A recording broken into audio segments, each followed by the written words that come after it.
Salut, alors une petite vidéo pour vous parler d'une méthode que moi je pratique quand je veux démarrer une zone de culture. Donc là par exemple j'ai une zone où il y a de l'herbe qui a repris, il y a pas mal de choses.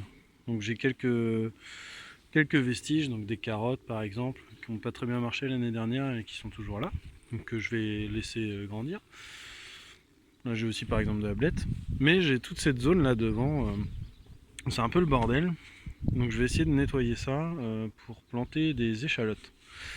Alors, moi ce que je fais là quand c'est vraiment le bordel, donc déjà j'arrache l'herbe, donc j'en fais des poignées, je les vrille de telle sorte à pas les concasser, mais je les vrille parce que des fois quand on arrache l'herbe et qu'on la laisse sur place, il y a certaines plantes qui arrivent à redémarrer. Et l'idée en fait c'est cette herbe une fois arrachée, au lieu de l'emmener au compost, c'est de le laisser sur place directement, sécher, et au fur et à mesure ça va former un paillage. Donc là par exemple c'est vert, mais j'ai un exemple. Donc là par exemple ça a été arraché du coup il y a que quelques jours. Et voilà, c'est déjà sec et ça se transforme en paillage. Du coup là par exemple on a une zone qui est plutôt bien occupée avec des fèves et de la blette, ainsi que des oignons. Et quand il y a des espaces, des trous comme ça, ça fait un paillage quoi. Et c'est bien, comme ça évite de faire des déplacements inutiles.